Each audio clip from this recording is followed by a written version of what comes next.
ಜಿಲ್ಲೆ ಒಳಗಿರ್ತಕ್ಕಂಥ ಶಾಸಕರು ರಾತ್ರಿ ಆಗಲಿ ಕೂಡ ಕೆಲಸ ಮಾಡ್ತೀನಿ ಅಂದ್ರೆ ರಾತ್ರಿ ಏನ್ ಹೇಳಿದ್ರಲ್ಲ ಎಲ್ಲಾ ಚಟುವಟಿಕೆಗೂ ಚಾಲನೆ ಕೊಡ್ತಾರ ಅವ್ರು. ಕಳೆದ ತಿಂಗಳ ಮಾಮೂಲು ಫಿಕ್ಸ್ ರಮೇಶ್ ಅದ್ ಬಿಡಿ, ಮಾತಾಡೋದು ಯಾರಿಗೆ ನಿಮ್ಮ ಮಾಹಿತಿಗೆ ಎಲ್ಲ ರಮೇಶ್ ಅವ್ರ ಮಾತು ಕೇಳಿದ್ರಿ.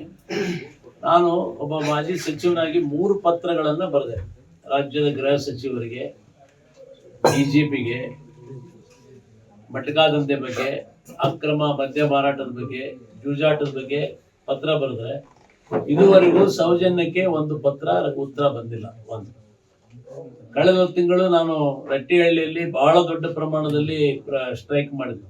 ಸುಮಾರು ಒಂದು 500 ಟ್ರ್ಯಾಕ್ಟರ್ ರೋಡ್ ನಿಲ್ಲಿಸಿ ಮನೆಗೆ SP DC ಬರೋವರೆಗೂ ಬಿಡ್ಲಿಲ್ಲ. SP DC ಬಂದ ಮೇಲೆ ಅವಾಗ ನಾನು ನೇರವಾಗಿ ಕೇಳಿದೆ ಅವ್ರಿಗೆ, SP ಯಾಕೆ ಬರ್ಬೇಕು ಅಂತ ಹೇಳಿದ್ರೆ ಈ ಅಕ್ರಮ ಮದ್ಯ ಮಾರಾಟ ಮತ್ತು ಜೂಜಾಟದ ಬಗ್ಗೆನೇ ಅವ್ರಿಗೆ ಕರೆಸಿ ಕೇಳಿದಾಗ ಕೇಸ್ ತಗೋತೀವಿ. ನಾನು ಪೊಲೀಸ್ ಇಲಾಖೆಯಿಂದ ಬಂದವ, ಇದೇ ಮಾತು ಹೇಳಿದೆ, ನಾನು ಪೊಲೀಸ್ ಇಲಾಖೆಯಿಂದ ಬಂದವ, ನನಗೆ ಸ್ಟ್ಯಾಟಿಸ್ಟಿಕಲ್ ಪರ್ಪಸ್ ಬೇಕಾಗಿಲ್ಲ, ಅದನ್ನ ಇರಾಡಿಕೇಟ್ ಆಗಬೇಕು, ಅದರದ್ದು ನೀವು ಬಂದ್ ಮಾಡ್ಬೇಕು. ಪೊಲೀಸರು SP ಒಂದ್ ಮಾತು ಕಂಟ್ರೋಲ್ ಆಗ್ಬೇಕು, ಇಟ್ ಶುಡ್ ಬಿ ಸ್ಟಾಪ್ ಅಂದ್ರೆ 1 hour ಅಲ್ಲಿ ಮಟ್ಕ ಸ್ಟಾಪ್ ಆಗ್ತದೆ. ಇಟ್ ಶುಡ್ ಸ್ಟಾಪ್ ಅಂದ್ರೆ 1 hour ಅಲ್ಲಿ ಗ್ಯಾಮ್ಲಿಂಗ್ ಸ್ಟಾಪ್ ಆಗ್ತದೆ. ಇಟ್ ಶುಡ್ ಸ್ಟಾಪ್ ಅಂದ್ರೆ ಮಾರಾಟ ಮದ್ಯ ಮಾರಾಟ ನಿಲ್ತದೆ. ಅದನ್ನ ಕೇಳಿದೆ, ನಿಮ್ಮ ಮಾಹಿತಿ ಇದ್ರೆ ಕೊಡಿ ಅಂತಾರ ಅವ್ರು. ನಾನು ಮಾಹಿತಿ ಹೇಳ್ಬೇಕಾದ್ರೆ ನಿಮ್ ಯಾಕೆ ಬೇಕು, ಇಲಾಖೆ ಹಾಕ್ಬೇಕು ಅಂತ ಕೇಳಿದೆ ನಾನು.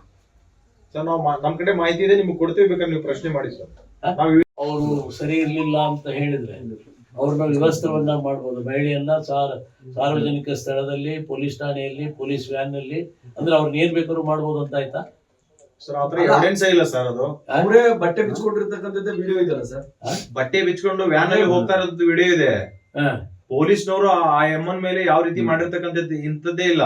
ಆದ್ರೂ ಕೂಡ ಅಂತಹ ಕ್ರಿಮಿನಲ್ ಆಕ್ಟಿವಿಟೀಸ್ ಇರ್ತಕ್ಕಂಥ ಹಿನ್ನೆಲೆ ಉಳ್ಳ ಪರವಾಗಿ ಬಿಜೆಪಿ ಹಿಂದೆ ನಿಂತ್ಕೊಂಡು ಇರಿಸ್ ಮುರುಸು ಆಯ್ತಾ ಅಂತ. ಮಹಿಳೆ ಅಲ್ಲಪ್ಪ, ಮಹಿಳೆ ತಾನೆ.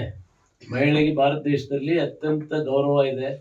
ನಾವು ಭಾರತಾಂಬೆಯನ್ನು ಕೂಡ ಒಬ್ಬ ಮಹಿಳೆಯ ರೂಪದಲ್ಲಿ ಭಾರತಾಂಬೆಯನ್ನ ನೋಡ್ತಾ ಇದ್ದೇವೆ. ಕನ್ನಡ ಭುವನೇಶ್ವರಿ ಅಂತ ಹೇಳ್ತೀವಿ. ಅಂಥದ್ದಲ್ಲಿ ವಾಟ್ ಎವರ್ ಹೆಣ್ಮಗಳು ತಪ್ಪು ಮಾಡಿದ್ರೆ ಅವ್ರ ಮೇಲೆ ಕ್ರಮ ಕೈಗೊಳ್ಳೋದು ಕಾನೂನು ರೀತಿ ಬೇರೆ ಆಗ್ತದೆ. ಆದರೆ ಅವ್ರನ್ನ ವಿವಸ್ತ್ರ ಮಾಡೋದು ಎಷ್ಟು ಸರಿ? ವಿವಸ್ತ್ರ ಮಾಡ್ಕೊಳಕ್ಕೆ ಪೊಲೀಸ್ ಸ್ಟೇಷನ್ ಅಲ್ಲೇ ಮಾಡ್ಕೋಬೇಕು ಅಂತ ಏನ ಹೆಣ್ಮಗಳಿಗಿತ್ತ? ಹಾಗಿದ್ರೆ ಹೇಳಿಲ್ಲ ಅವರು. ಅಲ್ಲ, ಸಿದ್ದರಾಮಯ್ಯನವರು ಮುಖ್ಯಮಂತ್ರಿಗಳಾಗಿ ಡಿಪೆಂಡ್ ಮಾಡ್ತಾರೆ, ಆ ಮಹಿಳೆದೇ ತಪ್ಪು ಅಂತ ಹೇಳ್ತಾರೆ. ಒಬ್ಬ ರಾಜ್ಯದ ಮುಖ್ಯಮಂತ್ರಿಯಾಗಿ ಸತ್ಯಾಸತ್ಯತೆಯನ್ನ ಅರಿಯದೆ, ತನಿಖೆಯನ್ನ ಮಾಡದೆ ಒಂದು ಹೇಳಿಕೆ ಕೊಟ್ರೆ ಹೇಗೆ? ಮುಖ್ಯಮಂತ್ರಿಗಳು ಯಾವ ಮಟ್ಟಕ್ಕಿದ್ದಾರೆ ಅಂದ್ರೆ ಇವತ್ತು ಬಳ್ಳಾರಿ ಗಲಾಟೆಯಲ್ಲಿ ಆ ಬ್ಯಾನರ್ ಕಟ್ಟಿದ್ರ ಬಗ್ಗೆ ಅವರಾಗ್ಲಿ ಗೃಹ ಮಂತ್ರಿಗಳಾಗ್ಲಿ ಎಂತ ಹೇಳಿಕೆಗಳನ್ನು ಕೊಟ್ಟರು ಗೊತ್ತಾ? ಅವ್ರ್ಯಾಕಲ್ಲಿ ಅದು ಕಟ್ಟಿದ್ರೇನಾಯ್ತು ಸಾರ್ವಜನಿಕ ಸ್ಥಳದಲ್ಲಿ ಅಂತ ಹೇಳ್ತಾರೆ.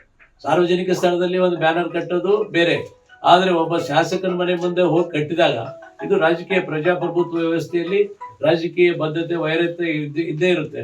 ಅಂತ ಸಂದರ್ಭದಲ್ಲಿ ಮಾಡಿದಾಗ ಅದು ಕಾನೂನು ಸುವ್ಯವಸ್ಥೆಗೆ ಒಳಪಡ್ತದೆ, ಅದು ಕಾನೂನು ಸುವ್ಯವಸ್ಥೆ ಉಂಟಾಗ್ಬೋದು ಅನ್ನೋಂಥ ಪರಿಜ್ಞಾನ ಬೇಡವಾ? ಅದನ್ನ ಹೇಳ ಮುಂಚೆ ಒಬ್ಬ ಮುಖ್ಯಮಂತ್ರಿ ಯೋಚನೆ ಮಾಡೋದು ಬೇಡ? ಅವ್ರು ಹಾಗೆ ಹೇಳ್ತಾರೆ. ಆಮೇಲೆ ಮೊದಲೇ DK ಶಿವಕುಮಾರ್ ಹೇಳ್ತಾರೆ ಅವ್ರದ್ದು ಸೆಕ್ಯೂರಿಟಿನ ಇರಾನ್ನಿಂದನೋ ಇರಾಕಿಂದ ತರಿಸ್ಕೊಳ್ಳಿ, ಬೇಕಾದ್ರೆ BJP 100 ಕಾರ್ಯಕರ್ತರು ಅಲ್ಲ, ಒಬ್ಬ ಜವಾಬ್ದಾರಿತ ಮುಖ್ಯಮಂತ್ರಿಗಳು ಉಪಮುಖ್ಯಮಂತ್ರಿಗಳು ಹೇಳಿಕೆ ಕೊಟ್ಟು ಆಮೇಲೆ ಈಗ ಕೊನೆಗೆ ಹೇಳ್ತಿದ್ರೆ ನಮ್ಮವ್ರದ್ದು ತಪ್ಪಿದೆ ಅಂದ್ರೆ ಯಾವ ರೀತಿ ಇವರು ದ್ವಂದ್ವ ನೀತಿಯನ್ನ ಅನುಸರಿಸ್ತಾ ಇದ್ದಾರೆ? ಅವ್ರಿಗೆ ಏನಾಗಿದೆ ಅಂತ ಹೇಳಿದ್ರೆ ತಮ್ಮ ತಪ್ಪುಗಳನ್ನು ಮುಚ್ಚಿಕೊಳ್ಳಿಕ್ಕೆ ಅನಾವಶ್ಯಕವಾಗಿ ಭಾರತೀಯ ಜನತಾ ಪಕ್ಷದ ಮೇಲೆ ಗೂಬೆ ಕೂರಿಸಂತ